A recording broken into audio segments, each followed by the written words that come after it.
Yes, this is F a Rap Critic. I'm your boy Malik 16. And no, on the cover, don't discuss the baby mother. I've been in this.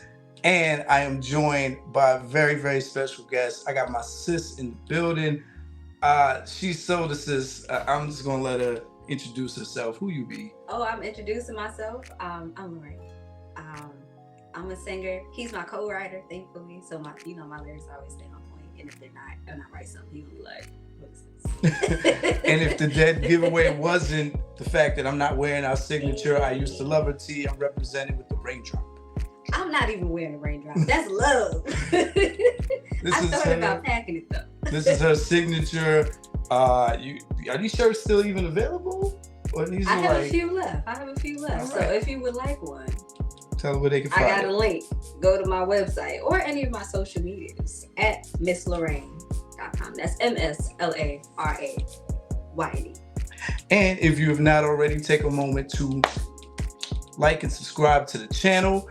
And the reason why I got sis here is because where you be from?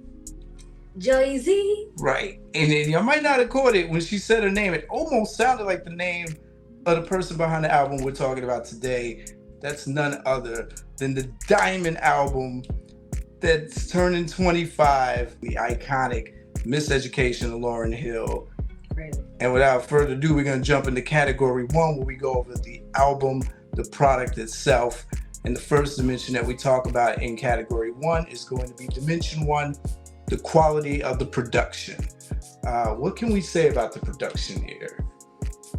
It was amazing. Okay. If we're putting our objective hats on, right? Let's first tell you the kind of production that you're gonna hear on this album. For those of you who have played this album a zillion times, and for those of you who are new to it and probably being introduced to it, you're gonna hear harpsichords on this album. You're gonna hear keys, but you know what? I realize on the tracks, a lot of the keys are not overpowering. There's a lot of soft keys on this album. Did you say? Yeah, actually, I never thought about that. Yeah. Even the bells are gonna be subtle in the background, and the uses of samples are clever uses of samples. So when we talk about the sampling as an art, this album is one of those albums that exemplifies that. You're gonna hear it from the very second track, X Factor. She's using an interpolated bass line from Wu-Tang's Can It All Be So Simple Then, which we know sampled from a Gladys Knight song, but not that bass line. That bass line is all RZA. And so she takes that bass line, gives it an R&B treatment, and this has become like it's damn near considered a slow jam, right? Well, when it came out, it was considered a slow jam. Which song is it? X Factor. I mean, definitely not slow jam in a lovey kind of way, but right. Yeah, it was more that like, not ballad, but yeah, I guess right. Yeah, it was like a slow jam. In reality, it's a mid-tempo track, but it was looked at like a ballad. The fact that she could even take one of the rawest, darkest, thumping Jeep bass pumping tracks and turn it into this heartbreak anthem, that's Lauryn's mind at work. And you'll see that also again with the Wu-Tang influence on the track I Used to Love 'Em, where they reinterpolate the sample used on the Ice Cream beat from the same crew, the Wu-Tang, but the Raekwon branch of the crew, to turn into an R&B joint. Yeah. Yeah. So, and then of course, live instrumentation is present throughout this whole album. There's all kinds of different guitars, most famously the electric guitar with Carlos Santana on To Zion, but those drums, those marching band drums on there. Genius elements. Genius elements. There's organs, Forgive Them Father, straight organs. I'm thinking of other unorthodox. I mean, they really brought to life instruments that you didn't really hear utilized in hip hop at that point. When I mention harpsichord, it's because it's like a freaking harpsichord. Flutes. And I mean like not a flute sample, like a flautist in the background on tracks like Final Hour. And you're getting the dance hall influence. So Lost Ones, Forgive Them Father has that, and then straight Rhodes piano. that made me think of you talking about the flute. It made me think of like as something that people didn't use. It's almost, dare I say, like when like the string, the violin, the violin started coming into hip hop in like what was that, the mid 2000s ish, like Twister, like this was Missy. This was the launch. So a lot of different sounds on this album. In the reviews of the time, and even modern reviews, will tell you that these things worked well.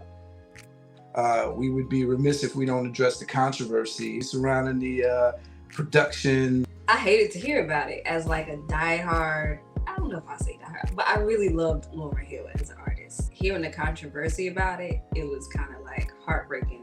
I mean, to this day, I don't know what the full truth is, and we may never know.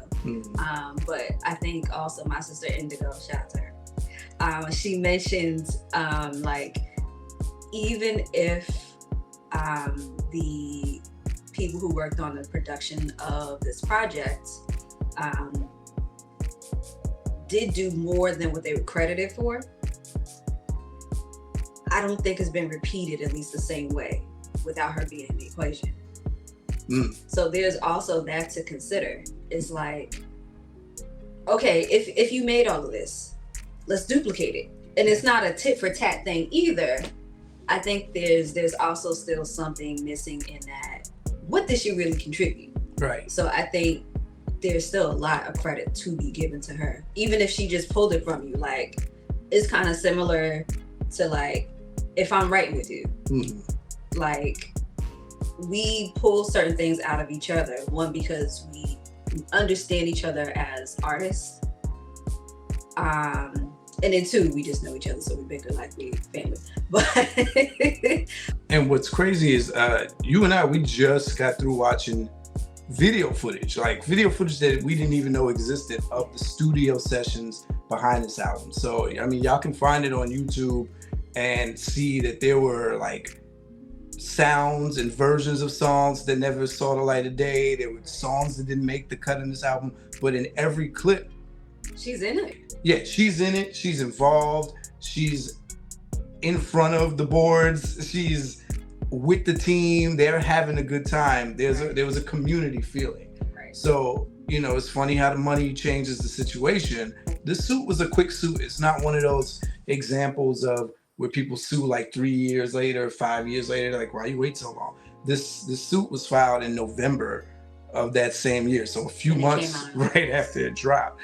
It just sucks because Lauryn's camp claimed that it felt like the people involved were just asking for more money because of the success of the album, and the camp was just saying, no, we want our full credit. You know, we're in the notes somewhere, and shout out to everybody involved. I will try to put up as many of the names that I find on there, everyone from Veda Nobles to DJ Rogers and James Poyser on the keys, just like we heard the mythos of John Legend being involved on this before he was a name, to play some piano chords and sing some backgrounds, right? So yeah, the collective was known as New Arc, which is a play off of Newark. Shout out to Newark, New Jersey.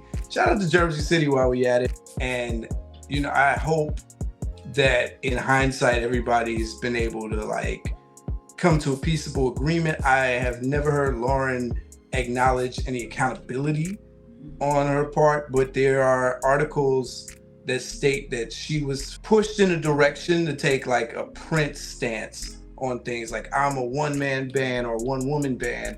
I am this auteur that composes, arranges, produces, plays multiple instruments.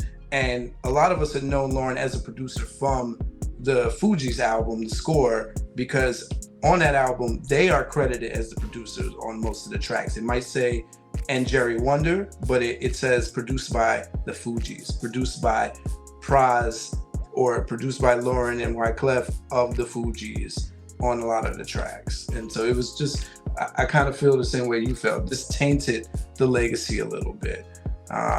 But it doesn't change the fact that this product, with all of that scope of production, was still an effort of love. It was a community effort that showed a range in a way that many albums, let alone, you know, whatever genre you want to put this album into, were not able to pull off, which is, it speaks to why it was so successful. It's a case study in how to have an album with a ballad, with a reggae influence, with straight hip hop songs, and with contemporary R&B and pop, and still work. And what is that, a 50s or 60s cover? Mm-hmm. Like, how you just throw in a cover of "You're Just Too Good to Be True"? Like, yeah, on a rap album? Can't take my eyes off it. Yeah. Like what? So all these things are something to consider on a scale from 1 to 5 heartbeats when you're thinking about the quality of the production. What are you giving the quality of production on a scale from 1 to 5 heartbeats? You got to get LaRayne's rankings. I would say I don't find error in it. Like, and I don't think most people find error in the production of this project. If there's any beef, there's always with something else. I would have to give it 5. 5. All right. So that's the quality. It's going to take us into dimension 2, where we go over the cohesiveness of the production. How well does it go together? So it's one thing to have an album with all these elements, right? How do you think they pulled off making this blend? I think that came down to a very simple thing that I saw displayed in the video. It was just a matter of synergy. I don't think it was even fully them. I think it was literally, they were so tapped in. It's like having a conversation where it just flows one topic into another. I think they were in that space that allowed them to connect. Now, I think also on a technical standpoint of how it also worked, I think the skits played a nice role into it, because they created such excellent segues and conversations around one topic to the next. I read in an article that said that she had those skits done in her home at the time. I did, which is contrary to something else I heard from a friend of mine. So I don't know which one I believe now. Well, now, as I'm thinking, it might be an issue of language, because I think the way the article might have written it is that it just kind of said she did the skit. So she might have been like editing them and polishing them up, but they may have been recorded in the space where you heard they were recorded. Yeah. And shout out to Indigo, who, you know, y'all saw in the Queen Latifah episode, and is her sister and my sister by love, not by blood, but she hit both of us to the fact that it was the politician and activist and community leader Ras Baraka, who was the teacher at the time, who was doing the classroom guiding and those skits. And shout out to the kids, man. They should do a "Where Are These Students At Now?" Because I mean, that one kid was like, love is just a feeling. And he's like, oh man, he sounded like he about to do a whole dissertation. And old little shorty who was going up, she's like, when you love somebody, you give your whole heart, you give your whole soul, because you want that person. Like, yo. No matter who he or she is, whatever that he or she do. And the class is like, aight. Yeah, those skits definitely, on a lot of albums, skits are a takeaway, they're a nuisance, or they disrupt the cohesiveness. This was the opposite. This is, and we'll talk more about it in the next dimension, but this is the glue for this album. And just when you may have felt a song was pulling the album in a different direction, having that skit come on the tail end of it brought you back to where this album was trying to take you. And so skits, and as this dimension always brings up, sequencing. Shout out to Commissioner Gordon, involved in this album, like being directly assigned to this album. And there's also someone named Rich Nice who spoke on how much Lauryn had a hand in every aspect of this, visually, audio, everything. Like, so no doubt Lauryn had a great mastery of when she wanted a song to come, and she definitely had a mastery of tempo. Case in point, Lost Ones followed by X Factor, Zion followed by Doo-Wop, and then, you know, even I Used to Love 'Em is more of tempo than When It Hurt So Bad. So you're getting these great juxtapositions. And so sequencing is always important. I think LaRayne hit it on the nose when she mentioned synergy and the importance of those skits. All three of these things are something to consider when you're thinking about the cohesiveness of this album on a scale from 1 to 5 heartbeats. Rain, what you giving this? I don't know. I won't give it a 5, but I'll give it a 4, maybe 4.5. 4.5. Okay. All right. That takes us to dimension 3, the intentional mood and tone. I feel like this can be easy or this can be complex depending on how we want to make it.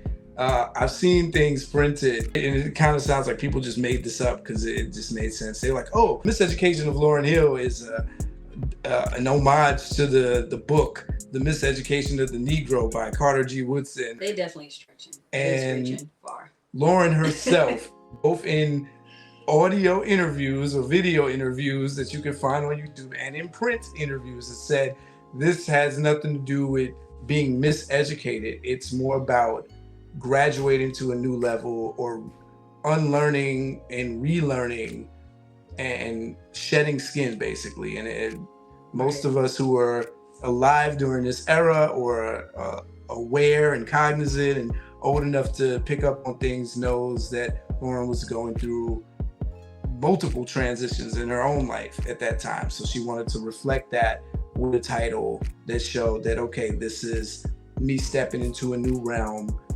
while still trying to hold on to the elements I want to bring with me. Right. And that's the intentional, direction and theme. But I think you spoke to something that also creates a separate mood, which is the skits, the youth, the education, the classroom. That's another thing. Even though it's metaphorically driving this title home, all they're speaking about is what? Love. Love and relation and dealing with people, really. Mm-hmm. Which is kind of what she mentioned in every last interview that I've seen about the topic or the subject of this project. Is always, what you learn outside of school, outside of academia. What are the life lessons that you need to get, or that you end up learning, or that you hopefully end up learning, or the lessons that the challenges that you go through that hopefully you get the lesson. Yeah, I think if anything, just the use and the spin on the miseducation, just that phrasing is very marketing. But I think people have definitely took that too far. It was like, it was an homage. I don't think so. I never felt like that. Yeah. And there's subtle nods. Like, she doesn't hit you over the head with any direct classroom metaphors in the songs. Right. But in the album art, they made sure they shot it in a school. They said she was very intentional about wanting to do her photo shoots in a school in New Jersey. And she did it at her school too, her old school. The cover, they said there were several versions of it. They had like wood chips, but they said they didn't want it to be distracted. And they actually said the label brass wanted to use a real picture. They wanted to try to use her attractiveness as a selling angle and not have this thing was this cover that was a nod to Bob Marley, the album where it is more of an illustrated. Is it Burning and Looting? I think it's a nod to the Burning and Looting album. I think you're right. Yeah. We'll put it up. Another Bob Marley album. Another album I had on tape. I got Bob Marley's whole catalog on tape. The real albums, not the compilations. And but she was intentional about that. She wanted to keep the classroom metaphor, the education metaphor. But love is really the undercurrent of this entire album. And Lauryn talks about 4 types of love. This has pretty much defined her solo career. And it shows in songs, and we're going to talk about this when we start talking about her lyrics, but there's romantic love, there's love of her children, there's love of God or God's love, and then there's self-love.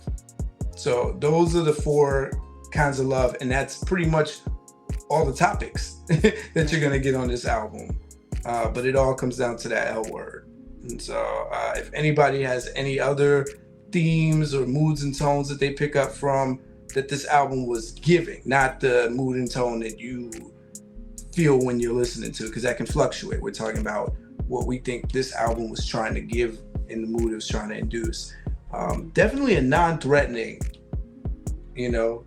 because love was at the core. Like, this is not an aggressive album in any way. Even the most aggressive track, Lost One, it felt more like a damn, you played yourself, not a I'm coming for you kind of thing. It's so all these things are something to consider on a scale from 1 to 5 heartbeats when you're thinking about the mood and tone and the intentionality of it. What you giving this on a scale from 1 to 5?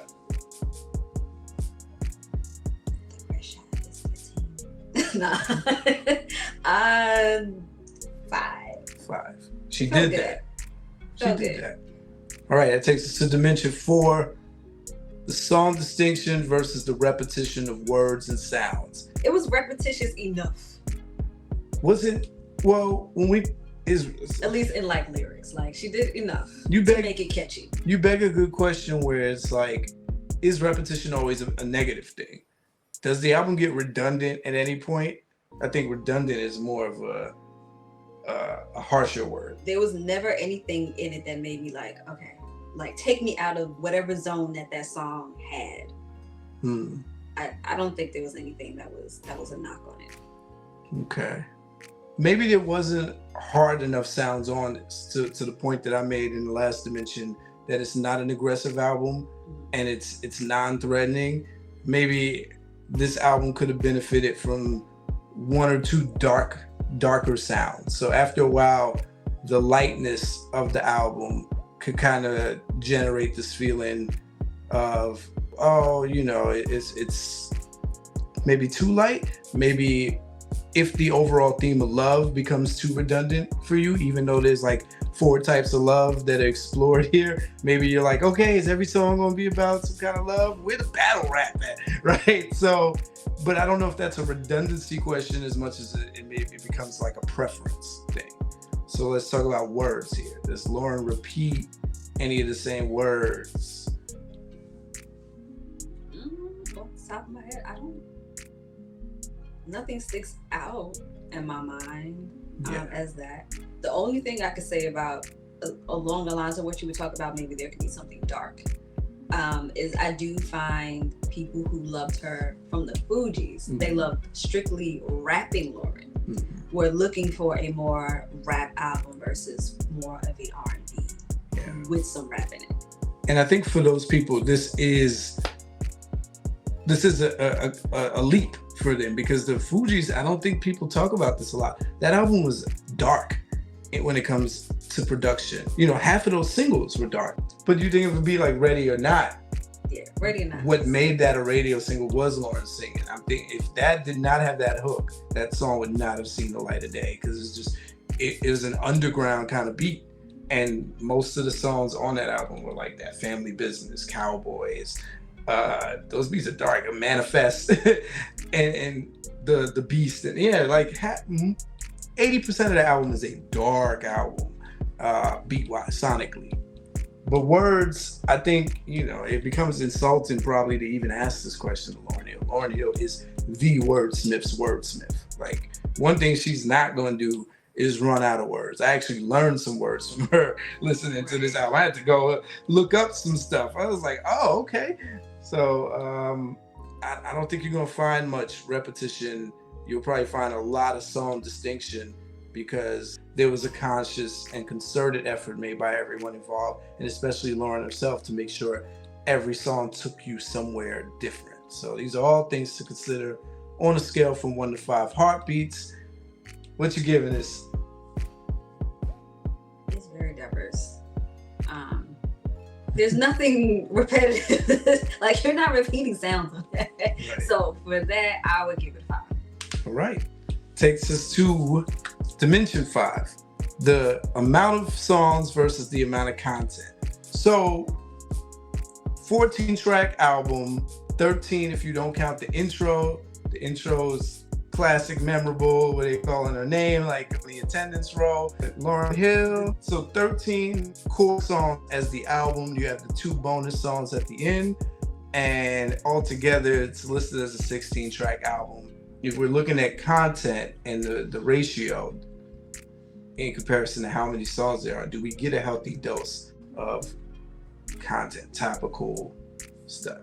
I think it was definitely different moods. I mean, it was definitely all love, but I like the fact that she talked about love in different ways. It wasn't all just romantic love. I like that she gave it differences, because you still to this day don't get that much depth when you're talking about love. Right. And with that, if we are going by the theory that there's 4 types of love that she's addressing, there's layers within those. So Forgive Them Father is about God's love, but it's still social commentary about her environment, the things that she sees people doing around her. If we were to think about it in percentages, what percent of this album do you think is dedicated to topical, substantive stuff?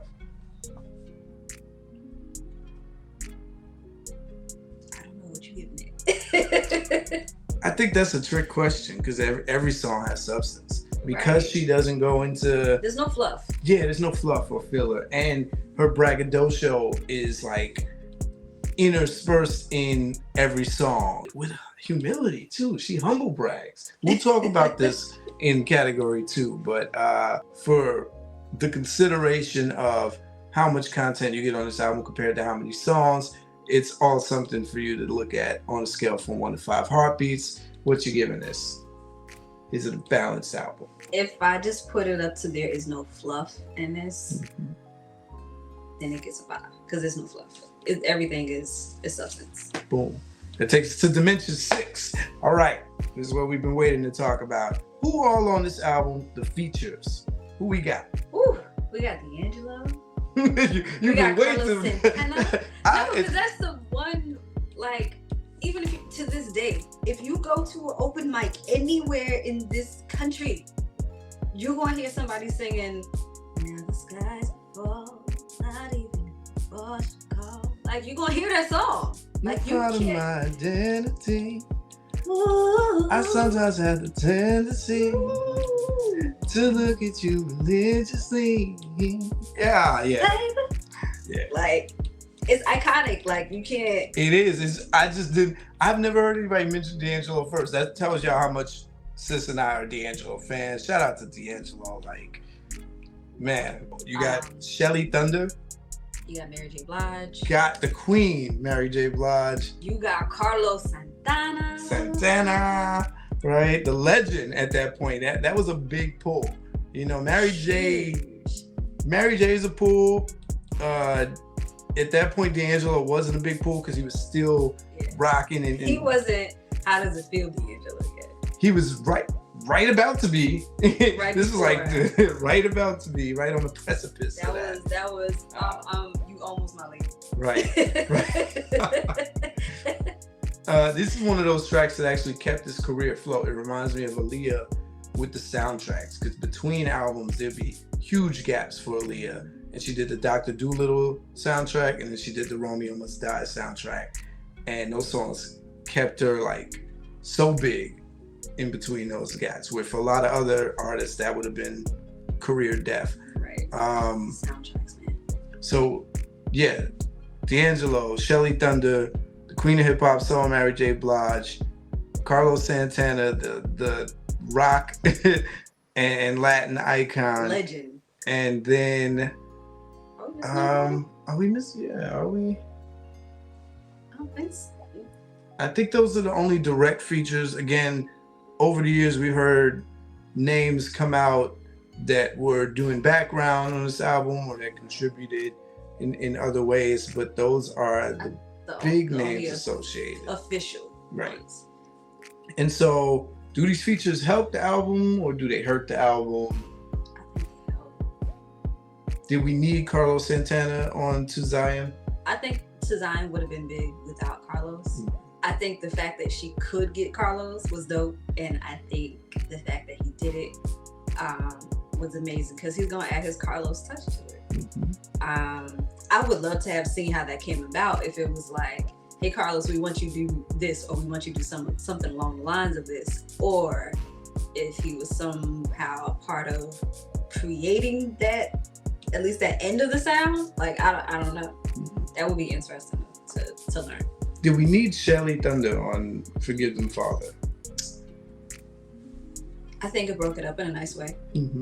I think it was definitely an interesting choice for Lauryn to not get one of the bigger names in the States, at least for contemporary reggae. Not getting a male reggae artist. I thought that was a conscious choice on her end, or not getting a member of the Marley family when this song is an interpolation of a Marley song. This is Concrete Jungle by Bob Marley being reimagined and brought up to date with Lauryn's message. Shout out to her team for getting those Bob Marley clearances. You want to imagine this was easily accessible, since she's technically an extended member of the Marley family by this point. But yeah, I think this is something that came up when we were talking in the Queen Latifah episode about the adding an authenticity stamp. It's a real reggae artist on the track, instead of the main artist himself trying to fake a patois accent or go into a reggae inspired twinge. They went and got an artist to just add a contrast and a different texture there. So yeah, could this song have survived without that feature? Perhaps, but it does add something that strengthens it, right? So do we need D'Angelo on Nothing Even Matters? We need a male voice in it. I think that was a magically key component of that song. I think having the choice of D'Angelo, because I'm pretty sure she probably already knew at least of him. Like, I feel like it's one of those things, like, if you know somebody's really good at something, and she did a bang up job of having such synergy in who she had attached to this project. Yes. I think that would have been a no-brainer. That's like, I was gonna say, you could tell she cherry-picked who she worked with on this album. She, at this point, she was the Lauryn Hill. Everybody wanted to work with her. So the fact that she's like, these are the four, there's an equality that happens on the two singer features, and I agree with you. A male voice was needed. He's the only male voice on the songs. You hear the Ras Baraka voice on the skits, but he's the only male voice on the song. This is Lauryn's album. You know what? Because it's not just because it needed a male voice to break up the sound, and it was to have a male voice just on that song. It just makes sense on the, like, the sound wise, but also what she's singing in the song. It's like there's an equality that is met on that song that you haven't heard since the classic ballads of the day, where it was just kind of the norm to hear a male and a female sing on the track. It's dedicated. Like a Marvin Tammy Terrell. Exactly. Or like the great groups, shout out to one of my favorite groups of all time, Atlantic Star, Loose Ends, where it just was the norm. We didn't think about this back in 80s music or early 90s music, because that was the norm. Male and female lead singers pouring their hearts out to each other, or even the great collaborations. If This World Were Mine, when Luther and Cheryl Lynn did it, right? Oh. It's equal dedicated. It's not, I'm gonna lay down my life and simp for you, and the other person's like, you better. It's like, no, if I can make you a king, I would. So listening to it felt like we were invited to a black music prom, and for that night they were crowning the king and the queen. That's a good one. I like. Right, we know they didn't go out, but these were just the selected king and queen for that night, and we all agreed, no objection. Everybody's like, yeah, they deserved it this year. And I don't object to that analogy either. I like it. Thank you, sis. Thank you.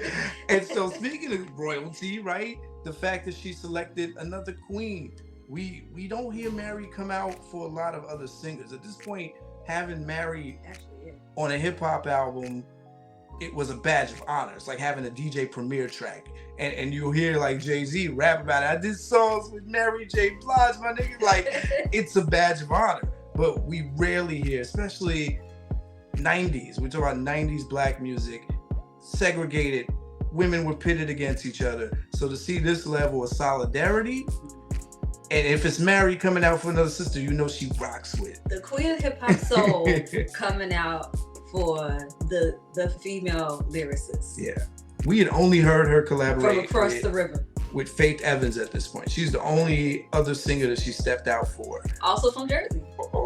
Shout out to Jersey, right? Yeah. So she, they rock, and it's that same kind of equality feeling. It's like, oh, you're not a guest on my album. We're two queens rocking this. Right. She's like, we're going to have equal and we're gonna go back and forth at the end. Right. You gonna riff, I'm gonna riff. Like, you know, it's a great collaboration when you make it Mary bring her A game and sang. And I think the last two being stronger than the first two we mentioned, but look at how they're used. They are used just as accents. So Santana is an accent to Zion. Shelly Thunder is used as an accent. Those are not 50-50 collabs. She 50-50 collab with D'Angelo and Mary J. And they make for these big contrasts. How strong they are is something for you to consider on a scale from 1 to 5 heartbeats. Again, shout out to John Legend on the background vocals and whoever else we may have not credited, but those were the major ones. What you giving this on a scale from 1 to 5? She got Santana. She get 5. Who can say they got to collab with Santana? You got like 5 people. Right. And this was the year that he recruited rap artists on his own project. Right. Dimension 7. Does the weakest song or do the weakest songs bring the album down? So for every great album, it's inevitable we all have a song or two that we may skip. But the question is, are the skippable songs impactful enough where they kind of leave a dent in the album? They bring it down just a notch. Nope, because people still talking about this one to this day. If I'm thinking objectively, then a song that I never hear anyone talk about in the midst of this whole album is Superstar. I never hear anyone talk about that song. It seems to be the song that gets lost in the sauce because it's the one that has the least special identity or the most refreshing presentation. It's not, I don't know, there's something about it. Maybe because, again, it's one of those more subdued beats. There's nothing really stand out that pops about that beat.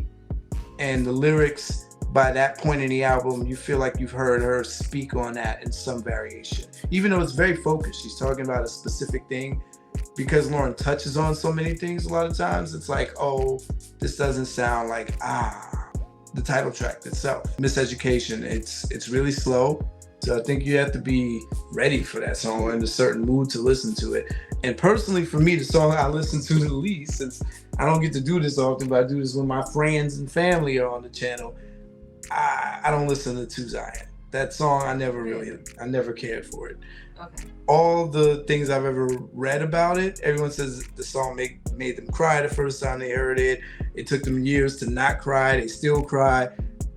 Maybe because I'm a dude, maybe because a baby has not come out of me. I thought it was very dramatic, very loud, very over the top, mushy.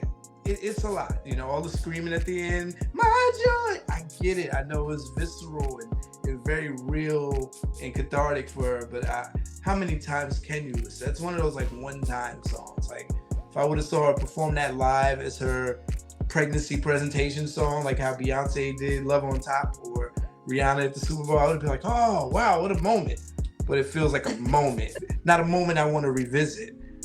You know, it's like watching somebody's delivery video multiple times. Like, how many times do you see that baby be born if it's not your baby? Yo, you so rude. It's just such a big song. It is, but the subject matter makes sense. It's too big. Like, where am I playing at? Am I working out listening to that song? Am I riding around in my car listening to marching band drums? No, you just feeling it. You just cleaning it. It's the new cleaning your house on the This gospel sing beautiful, beautiful. Shout out to Zion. I know you a grown man at this point. Shout out to all of y'all. His own babies too. Does he have children too? Yeah, no. I think she had a concert family recently. She brought him out and the grandbaby. Or babies, actually. I think. Holy cow! Yeah, I guess he's like 20. 20. He's no, 25. 20. Yeah, 25. He's as old as me. That's right. He's as old as the album. Whoa! Yo, shout out to Zion. Also 25 this year. That's crazy. Weebay face. Yo, yeah. Shout out to all of y'all who still can listen to that song like it's nothing. It's just, it feels like listening to the Hamilton soundtrack to me. There's so many people who are named Zion now because of that song. Yes. I ain't even mad at it. Yes. I had yes. So yeah, You feel like none of these songs bring the album down by any notch. Wait, let me think about it again. Okay. What's the song you listen to the least on this album? I know you let the whole thing play. I know it's an album that we can all let it play. Right. But if we're not letting it play straight through, what's the one you listen to the least? Just because its vibe is a little different than the rest of it, I think the only one I would possibly skip at any point would have been the Miseducation is the one that's but just because it's so melancholy, and nothing else in the project feels melancholy, which also in a sense kind of makes it balanced. But even when it came out, that wasn't the energy that was but it still makes sense for the subject, and for it to be melancholy, it was still well done. Do these things dent the album at all, or everything has its place? So if you were rating this on a scale from 1 to 5, right? 5 means that the weakest song doesn't leave a scratch on the album. 1 means it tanks it. It's like, man, if they didn't have this song, it'd be a classic. No, it definitely doesn't tank it. It still fits with the theme. And I don't think of it in such a way that it's like this song. Like, if anything, I might play a little bit of it and then speed up to the next part. So 4.5. Okay. Again, I try not to give my opinion. I'm cheating a little consistency here.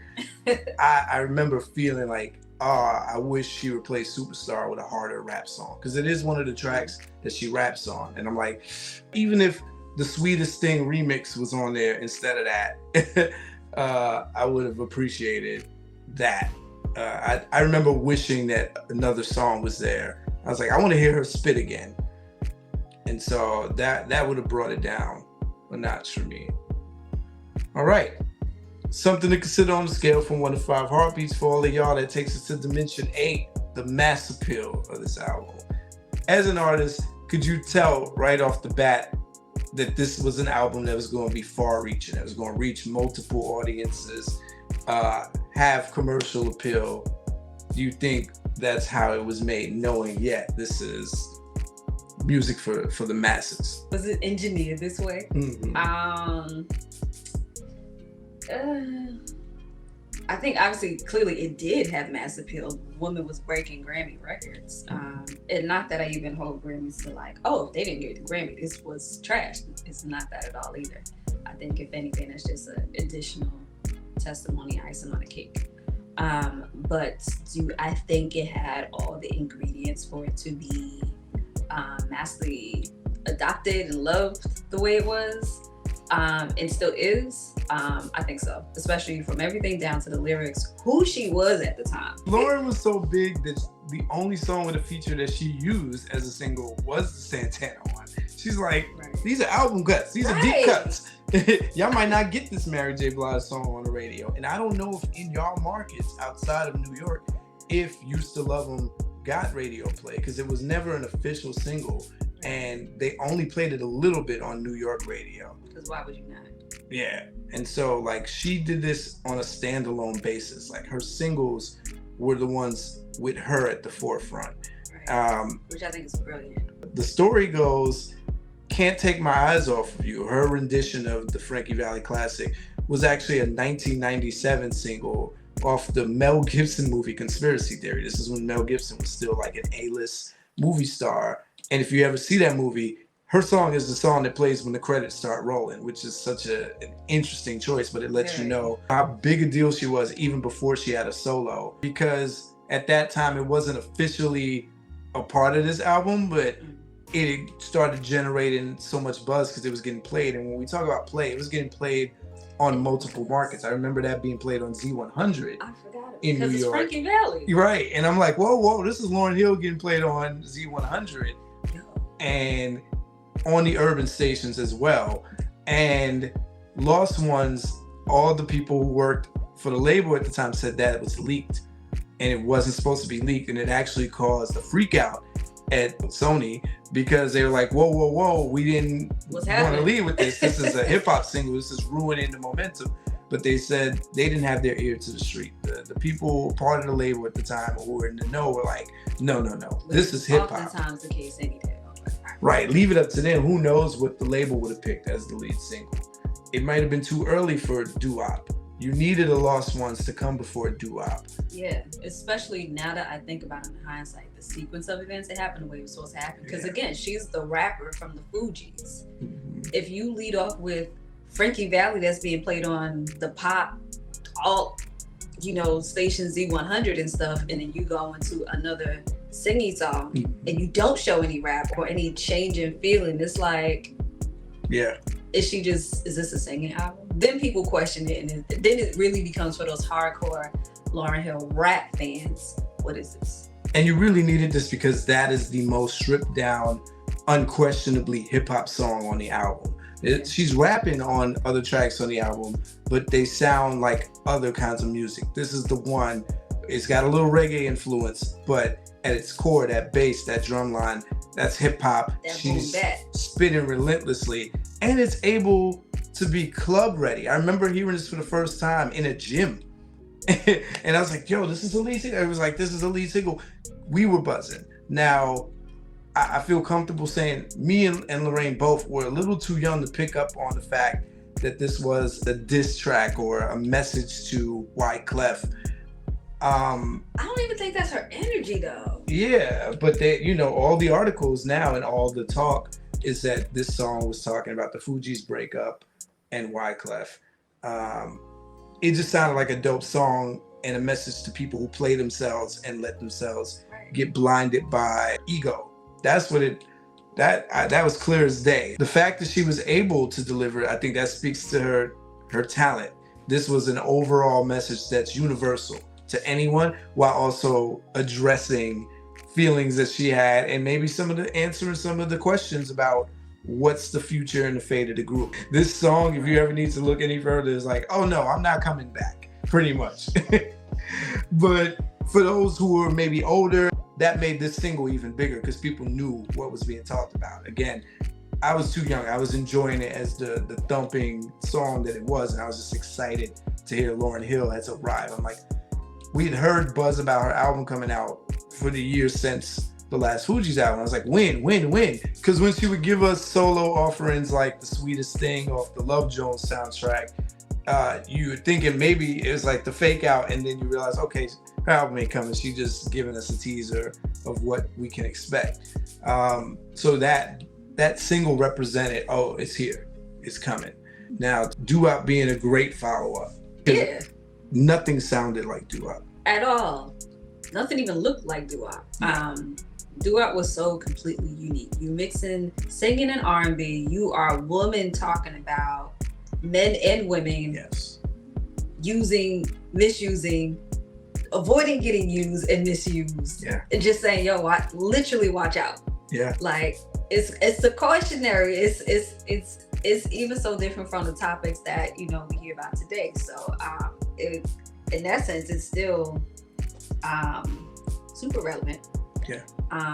It's still she hit the nail on the head. Yeah, it's just it's called doo-wop or that thing, and people reference it by both names because she really, really brought the doo-wop spirit without making it corny. That's brilliant. It doesn't sound like music from the doo-wop era, and it doesn't just sound like hip hop or pop, but it has all those sensibilities. So those horns make it sound like pop music. Those drums make it sound like hip hop, and the keys make it sound like that acapella version of that song. Though that doo-wop was on point.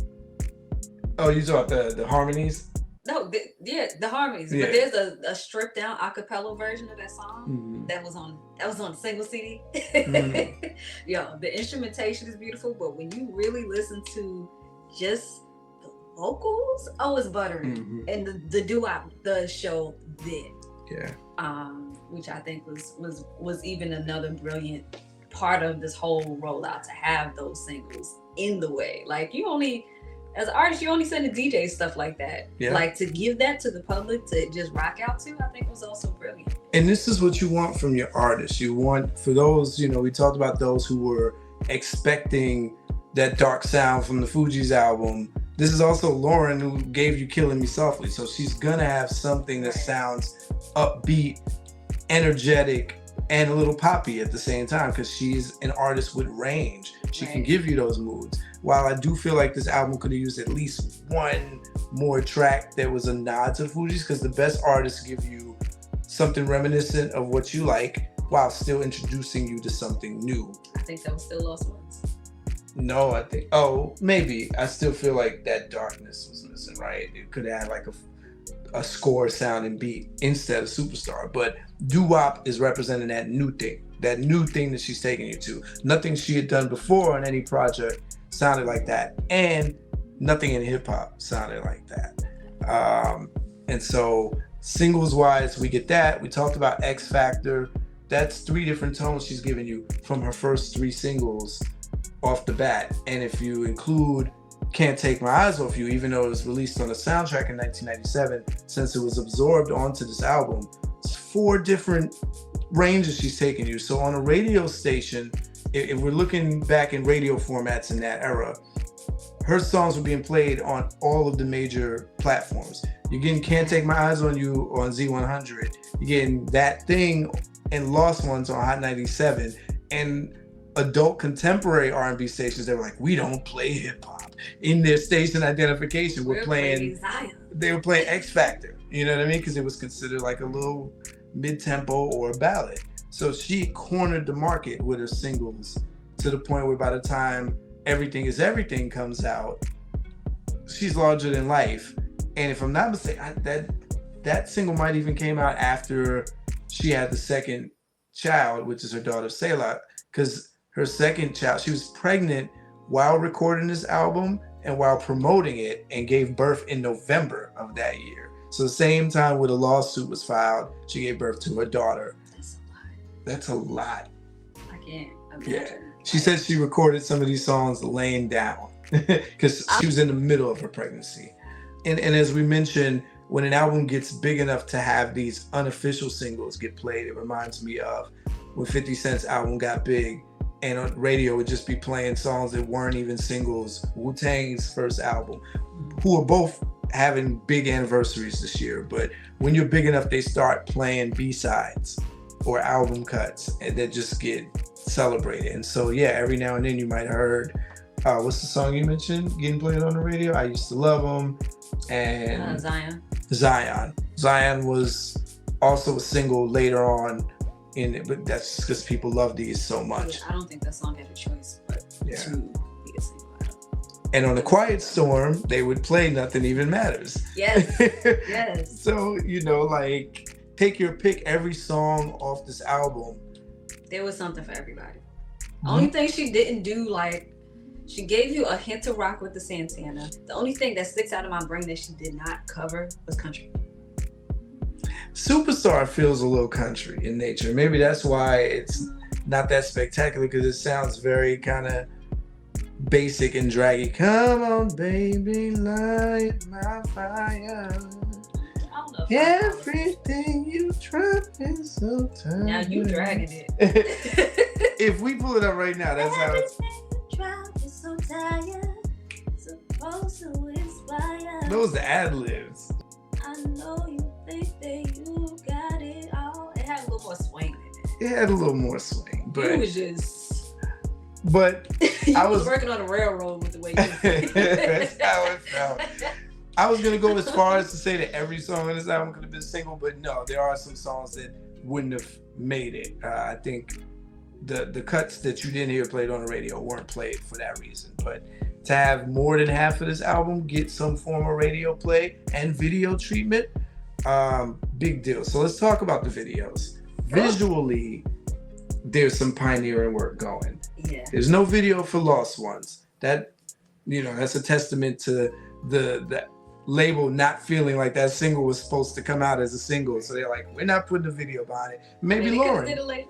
Yeah, maybe Lauryn didn't want to do a video. The message. Maybe she was tired. Yeah. Plus, the message was strong enough in itself. I don't think this is a point that she wanted to give too much life. You have not heard Lauryn doing much talking about the Fugees breakup or whatever happened with Wyclef. I think this was her one-off, her one and done. She's like, I'm going to get this off my chest. I'm going to speak on this once. We talk about videos. Yeah. I think the videos did a great job at the marketing that they were supposed to do and having the songs and the album stuck in people's memory. Because to this day, I could picture the visual of her sitting on the couch with the freaking beach and whatever. The X Factor video. In the white. Yeah. And I can picture doo-wop, that thing with her doo-wop hairstyle and her black and white, and she's rocking side to side. And I could picture the everything is everything she's going.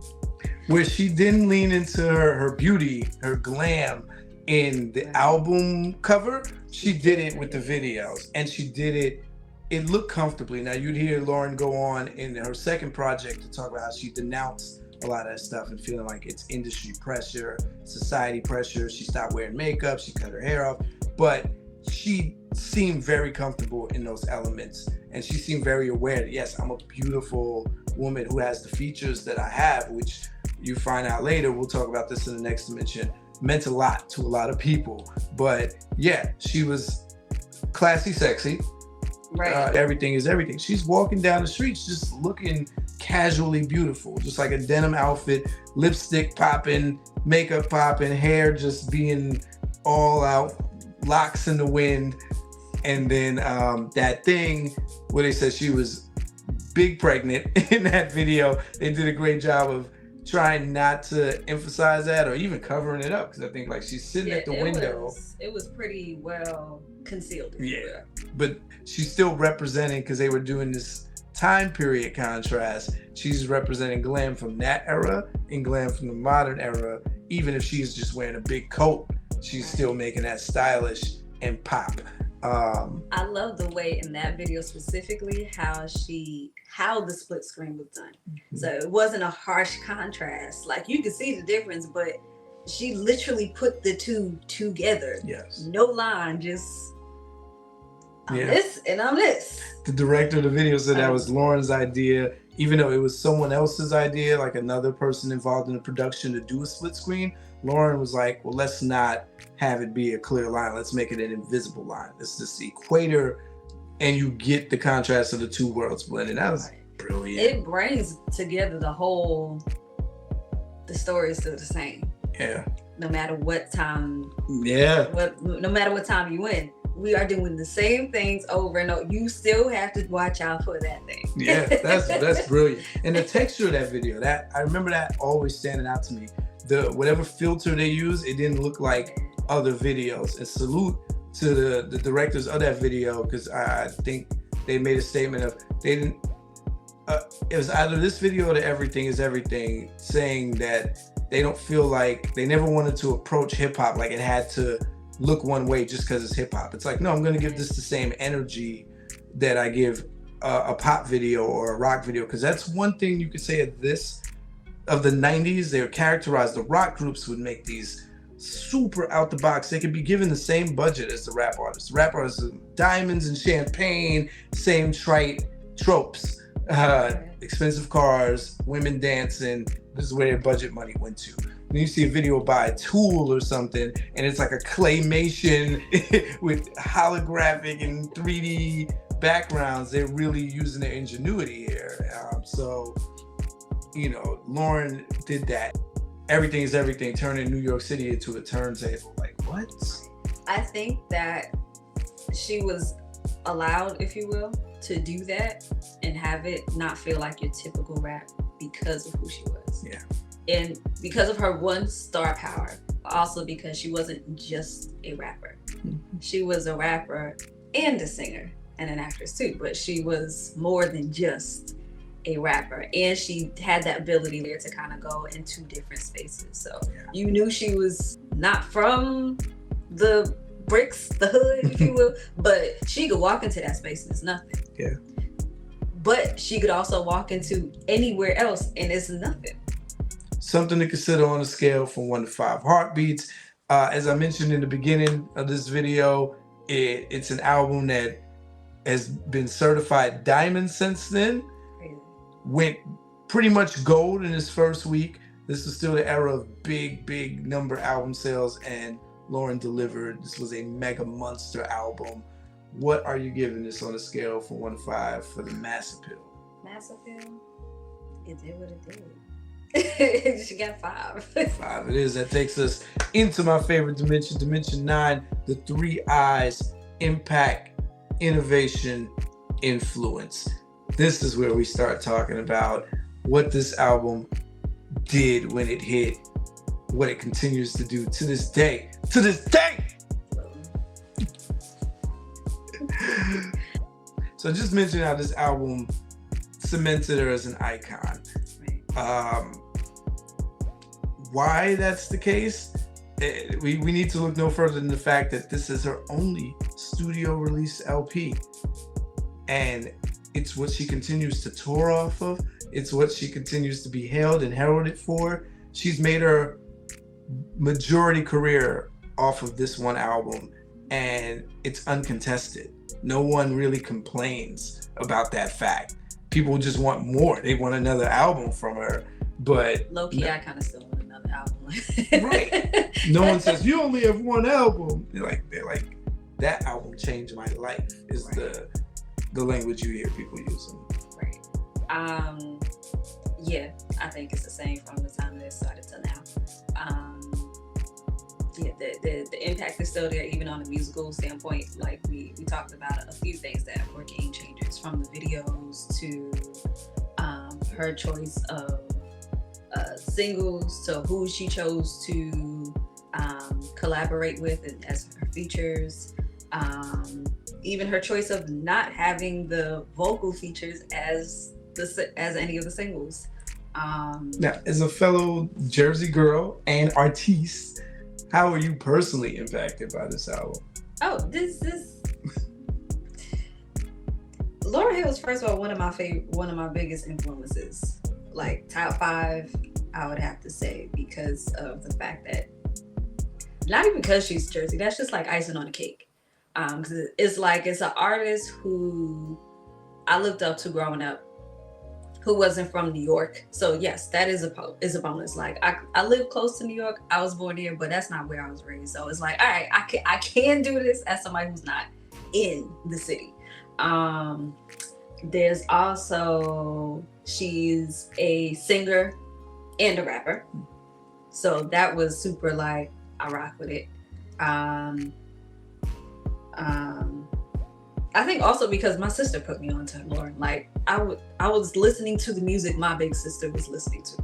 So I mean, granted, Lauryn was on the radio. I was gonna hear it regardless. But that's just an added bonus. So the fact that it impacted my big sister first and then trickled down to me to some degree was also impactful. Shout out to Indy. Let me see. Let's speak to, while you think about that, let's also speak to the fact that the climate at the time, there was no Lauryn Hill. We're talking about the era of female rappers having to come up under the wing of someone else who was a male. Lauryn never came under anybody's wing. She came from a group where everyone was an equal member. Right. And she becomes the breakout star, but not because she demanded it. The first solo from that group wasn't from her. She was second in line for solo releases. And even though this was a break away from it, yeah, Wyclef's album was the year before the Carnival. Right. Yeah. Never thought about it.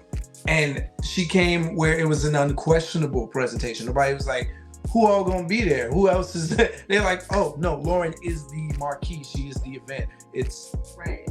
Queen Latifah and MC Lyte are probably the closest things where they came in. They didn't have to come up under any branch. They just came in and they're like, yeah, we here. So it was reminiscent of that, but it's also in the climate of Foxy Brown and Lil' Kim being the closest things you can point to. Shout out to Bahamadia too, but the landscape was filled. I remember a few years before seeing Lauryn Hill on a song called The Ladies in the House. And this is before I really knew her as a member of the Fugees. I know she was from the Fugees, but didn't really know her by like name to be like, oh, that's Lauryn Hill. It'd be like, oh, that's the girl, because she was still calling herself L-Boogie. She was there with Bahamadia, a rapper named Precise, and a rapper named Unique. And they were considered all on the same level. To know that 2 or 3 years later after that song, she surpassed everybody. So there's a bunch of female MCs out there. And I hate using that term, right? Rappers should just be called rappers. But we can't. But there's a distinction that's valid because it's a male-dominated industry. Mm-hmm. So even that in itself is solidifying everything that this album wound to be. You're right. We can't ignore the fact that her introduction to the world of music was as a female rapper. Contrasted to the Little Kims and the Foxy Browns, she also created a lane. And so that takes us into the innovation part of this dimension, where she created a lane that we just hadn't seen done in the mainstream. Shout out to all the female rappers who existed at that time, who were just being themselves and not doing the I gotta be rough like the men, or I gotta be the sex pot rapper, but just being themselves. And if those elements were a part of it, cool. But Lauryn created that on a commercial level. It's similar to what Kanye did when he entered the game. From the mid-90s into the early 2000s, rap was deadlocked in an either-or state. Lauryn's like, no, I'm a woman. I like sexy stuff, and I like love, and I like being on the covers of magazines, but I also don't have to wear a Nefertiti crown to make my point, right, or wear a fur bikini and that's all you see me in to make my point. I'm all of these things by just being me. I think people would have lost their minds if she did that. They would have been like, what the hell, Judah Fugees? What you doing? What are you wearing? She wasn't above that. Around this time, she was doing covers where she had like short shorts and tank tops where you could kind of see the nips and stuff. But even that's a different energy. Cleavage it's still shots. More of a, I'm a cute, sexy around the way girl, Yes. if you will, versus I'm just a sex kid. Yeah. And there's nothing wrong with either one. Yeah. I mean, duality to you. And that's something that hip hop lost, because we saw female rappers doing that in the 80s. Salt and Pepper were the original. I got sex appeal and I could spit. But Lauryn Hill innovated that, and I love what you brought up, the melodic rap, the rap singer thing. She single-handedly pioneered that and made it okay to do. We heard this since the beginning of rap. Singing on a rap song is nothing new. It's a lot of rappers do it, but to exist as strong in both categories, we never saw it done. You are singing just as good as you were rapping. Queen Latifah had given us whole songs where she was just singing, and she got one or two of them off, but her career wasn't marked by that equality. It was always like, oh, she's singing. As opposed to Lauryn, you just had to shift your ears. It wasn't it was just like, oh, this is a song that she's singing, I'm ready for it. So what Lauryn brought here is the commercial acceptance of the artist who is 50-50 split down the middle, unquestionably, on a commercial level. She did that, and I've seen things that says she made it possible for the Drakes and the Nicki Minaj's. I wouldn't even throw Nicki in there because she doesn't sing as much, but for the Drakes, absolutely. And Andre 3000s. On the flip side of that, I do think the legacy of this album has created what y'all see in the titles of these reviews for this albums and these episodes here is, was it too much singing? Was this the start of kind of chipping away at Lauryn's rap legacy? Because the complaints, the one detraction from this album was this idea that there's too much singing, she didn't rap enough. I remember being a part of that school of thought because I was young and I was like, again, comparing it to the last thing I heard Lauryn on, where she was spitting her life away. She was the spitter of her group. And to come here and only get about 6.5 songs where she's rapping on a 15, 16 track album, it's like, bruh, I feel a little gypped. And so while she was a pioneer and an innovator in this way, the scales were tipped more towards the singing on this album. And I get it, because she already gave you an album full of rapping. But for your solo offering, you're just expecting that same 50-50 split that she brought to the game to be represented as a 50-50 split on this album. And it wasn't. But it's also her album, not Fuji's album. Yeah, but she's Lauryn. She's a different person. She's giving you her experience. She's giving you her miseducation. So that's not always going to be rap. Give us that in rap. But that's not always going to be. And if you're going to give us a rap track, give us a raw rap track, right? Superstar. If Superstar would have been another final hour, then there would have been a little bit more satisfaction. But, you know. I was fine. Who am I? I was over here listening to Whitney Houston also. Like, I was with the ballads. I was with it. So we know it influenced you. What do we know about the influence of this album on a wider level? By now, you've probably seen the infamous video of Nicki Minaj bowing to Lauryn Hill backstage. Like most artists in the game of a certain age, all like of a certain knowledge. Of a certain knowledge, I think that's a better way to put it. All speak about this album being in their top list and being a major influence on them. This album, along with maybe Missy Elliott's album, which was another album that represented this dynamic of, oh, you can rap and sing, and Missy's album came out before. Flawlessly. But again, Lauryn's representing a spitter. I don't think Missy was ever seen as a pure rapper. But her production's crazy. Even though she's still one of those Even though, yeah, she gave you this multi-hyphenate album the year before. But Lauryn, again, no one did it on her level. Yeah, you'll hear a lot of artists talk about how this album was a big influence on their lives. And even non-artists. People say this album got them through relationships, got them through breakups, got them through pregnancy decision-making, moments. Or just processing what you're going through in relationships, period. Yeah, and even the spirituality aspect. There's a lot of songs that if people felt like they needed to reconnect with God, songs like Tell Him and Forgive Them Father will definitely make you want to open a chapter or two. All right, so all these things are something to consider when we think about the impact, the innovation, and the influence of this album on a scale from 1 to 5 heartbeats. What you giving this, sis? It was impactful. It was... See, I won't be biased and give it all 5s, but it was impactful. People still listen to it today, and you got people bowing down at a woman. 5. Yeah. And how do we forget? We talk about how this was a debate. Can this really fully be considered a hip-hop album? But for the mainstream and the commercial world, this broke barriers once it won 5 Grammys all in one night, making her the first female artist, period, to do that. And the first hip-hop album to win Album of the Year. Right. And she's also the first artist to be nominated in 10 categories for the same album within the same year. So, I mean, it's a big deal. And we've all seen that iconic photo of her holding all 5 Grammys at once. Grammy baby. And, I know people always say it don't matter. There's no way you can tell me holding those things don't matter when you look back on your life. That minimum feels really great. Right. So something for y'all to consider on a scale from 1 to 5 heartbeats takes us to the final dimension 10, the overall timelessness and uniqueness of this album. You could listen to it today and it's still very relevant. Almost, if not, dare I say, every song. Is it still sonically pleasing?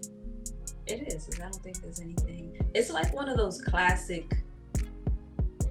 It's a hip hop album, an R&B album, but it's one of those classic things that you can always listen to. Like nobody gets tired of, or like, oh, this Stevie Wonder song ain't hitting no more. Mm-hmm. Oh, this Motown period song ain't hitting no more. Like it's one of those things that you can always go back to it. The sound is still going to connect. And it's not far-fetched to mention this album in the same breath as a Stevie Wonder album because she's in that lane. This certified Lauryn as a virtuoso. It showed her artistry. It showed her range. It showed her vision. She's a visionary. She's an arranger. There were no trends. She didn't try to make the West Coast hit that market. She just made music. Right. She wanted to give you music. It didn't sound like it was of the year. It didn't sound like it was of the time, of the era. I mean, the album is still listened to today in full. So it's definitely timeless. It's an album that produced songs that get played to this day. Yeah. And I don't think it was even a conscious thing to be like, oh, let's not do, like, no, this just feels right. And you mentioned how open mic, at least 2 of these songs will be attempted. You know you done did it where you make a remake, and when people go to karaoke, they sing your version. She just made it feel different. She gave it different swag. Yeah. So if that don't define timeless for you, I don't know what does, but as always, it's up to you. Something to consider on a scale from 1 to 5 heartbeats. What you giving us? Take us home. Cinco.